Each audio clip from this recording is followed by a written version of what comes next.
English Shorthand Dictation number 356. Start. Sir, even though the bill comes to this house for the first time, I had touched upon this subject in my budget speech in May last, and its principles figured prominently in the course of the general discussion on the budget. The two booklets explaining generally the new taxation proposals have also been circulated to the honorable members of this House. The House will therefore agree with me that it is unnecessary to cover the same ground in detail again in my introductory speech, especially as the various provisions will come up for detailed consideration later on. I will confine myself only to the changes that have been made in the original provisions of the bill in the course of its passage in the other house. At the outset, I should say that the broad principles of a tax on wealth have received warm support not only in the other house but also from a large section of the public, though there was criticism over some particular provisions also. I had re-examined the original provisions in the light of the criticisms and also representations received from various quarters, and such re-examination has only strengthened the justification for the tax. Sir, a tax on wealth is new to this country, but it is not new to the world. It constitutes a very vital element in the taxation systems of most progressive countries, particularly in the European and American continents. Its importance should not, in my opinion, be judged purely from its revenue content. I do not for a moment say that revenue considerations should be absolutely ruled out, as they are very important, but the real importance of the tax from my point of view lies in the fact that it facilitates the reorientation of the tax structure into an integrated pattern. It is not only a welcome supplement to income tax but also a corrective to it, by which certain objectives of tax policy which cannot be achieved through income tax alone can be achieved through the combined operation of all the new taxes. Sir, in this connection, I may mention that there has been much controversy about the question of levying wealth tax on companies. The Lok Sabha went very carefully into this matter and came to the conclusion that, having regard to the corporate structure in India, it is possible to exclude companies as such from the levy.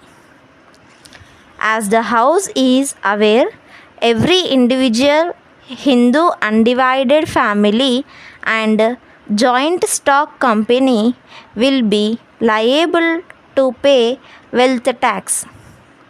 So far as individuals are concerned, the exemption limit is rupees 2 lakhs, and for companies the limit is rupees 5 lakhs. No changes have been made by the other house in regard to the limits for these two classes. For Hindu undivided families, the exemption limit has been raised from rupees 3 lakhs to rupees 4 lakhs. At the same time, the next slab range has been reduced from rupees 10 lakhs to rupees 9 lakhs. Taking companies first, all companies, whether public or private, and whether Indian or foreign, are liable to pay wealth tax. Ordinarily, a resident company will pay the tax on its total wealth, whether such wealth is held in India or outside. A non-resident company, however, will pay the tax only on its Indian wealth. Under clause 45, certain companies are totally excluded from wealth tax. The bill as it originally stood excluded banking companies, insurance companies, and certain financial institutions sponsored by the central government. To this list has now been added shipping companies and institutions for the promotion of art, culture, commerce, etc., which are not established for the purpose of making profit and which are registered as companies for the sake of convenience of administration. Another important change is that a wealth tax holiday will be granted to industrial companies for 5 successive assessment years immediately following the date of incorporation. This concession has been provided not only as an incentive concession for promotion of new industrial enterprises, but also with a view to avoiding any financial difficulty to such companies in the initial stages of their organization. The wealth tax holiday will also be extended to new industrial units of existing companies which are created by way of substantial expansion of the existing undertakings. As a corollary to the wealth tax holiday for new industrial companies, shareholders in such companies will also be similarly dealt with on the value of their shares for a like period of successive assessment years in which the companies themselves will be enjoying the wealth tax holiday.